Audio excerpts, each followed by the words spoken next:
When the zombie apocalypse happens, ladies and gents, you do not want to be without the Java. No, no, no, no, no, no. Coffee is king. And we are going to talk about the absolute best, the battle of the brews. What coffee is going to be best for, well, zombies, of course, but camping and you lose power and the what if scenarios of life, SHTF and whatnot, oscillating things, hitting fans, all of the different ways that you can possibly make the brew to keep you going. Because we all know, it goes without saying, the caffeine, well, here's the ways that I have put down in this video for you to decide. Put your comments down below about which one is best. If I missed one, let me know. Let's get to it. There's always this guy right here, the true blue, the standard, the daily driver, if you will. Regular old coffee pot. Ours is a Mr. Coffee, but they make a gazillion of them. They're, what, 10 bucks, 15 bucks? There are serious advantages and disadvantages to the regular old electric coffee pot. Okay, now while the Mr. Coffee kind of coffee pot coffee maker does a great job, it takes a ton of electricity.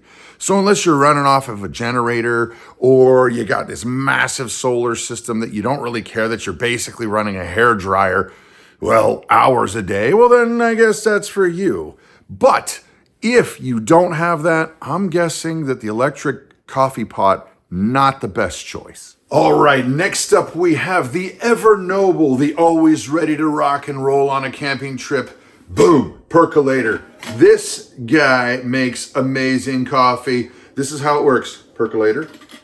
Inside the percolator, you put your water. Obviously there's none in there now. Grains go in here, you got your coffee grounds going here. Into the percolator. You boil this thing, you boil this thing, you boil this thing. And the longer that you boil this thing, the better it tastes. You let it just simmer all day long. You gently pour. Why? Because there's a strainer in here. Now, let me tell you something that doesn't have a strainer, but works pretty dang closely the similar way. Boiled coffee, cowboy coffee. It's kind of a lot like percolator coffee, except there's no strainer. What you do is you take this and you boil it in some of this. And then when it calms down like it's doing right now, there's no coffee in there right now. This is just for visual. It's an illustration. When it calms down, you can gently pour your boiled coffee into a cup. Now, let's talk about boiled coffee. Okay, a quick word on boiled coffee, cowboy coffee, the yada yada yippee skippy we were talking about just a second ago. The nice thing is it does increase the flavor the longer that you let it boil, the longer you let it just do its little thing with the simmering. The only real issue is you got to strain it very slowly or else you're going to get grains all in your teeth and it's crunchy and it's a little bit too gritty and yeah. So if you are a careful strainer, could be the way to go. I apparently am not a very good strainer. Then you got this guy right over here. Does make a delicious brew to be true, especially if you need, Twix donut shop coffee. This is also cinnamon sugar coffee. What do we got over here? Colombian. Yeah, that one's Colombian. However, frou-frou is probably not going to get you through. The electricity is a problem. K-cups are a problem. Nice to have in regular seasons of life, if you will, even if you won't. But if there's no power, if there's no this, if there's no that, might not be the best choice to get your Java on. Now here we have a contender for the off-grid coffee king. That's right, this is a pour-over coffee maker. Grains, grounds, coffee goes in here. Strainer, right? Receptacle, not hard to figure out. Boiling water slowly goes over the top and then it comes in down here on the bottom. You let it sit, poof, coffee.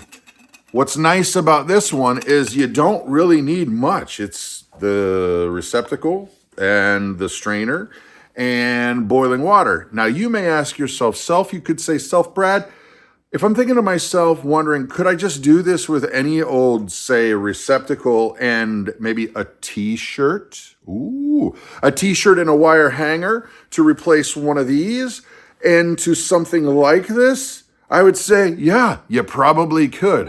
However, I think FedEx is here. So these are a lot cheaper, and FedEx might be bringing me a new one because they're less than 20 bucks.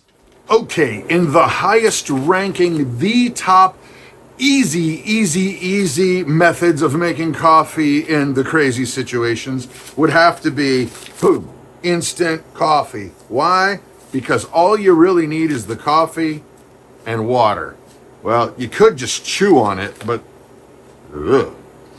Bottom line is all you need is hot water. You dump it into this instant coffee, and you have, I guess, what people would say is coffee. Technically, not exactly the most delicious cup if you're talking to, coffee connoisseurs, but it's coffee, and it's easy. And you got to tell me what you think about it, because I actually don't have a problem with it. I'm not one of those coffee snobs, like the buck snobs, like Starbucks. I don't feel like if I don't have Starbucks, then I haven't had life or something, or it's just trendy. It's like some kind of thing you carry around, like an accessory, or those little dogs that the rich Hollywood people have.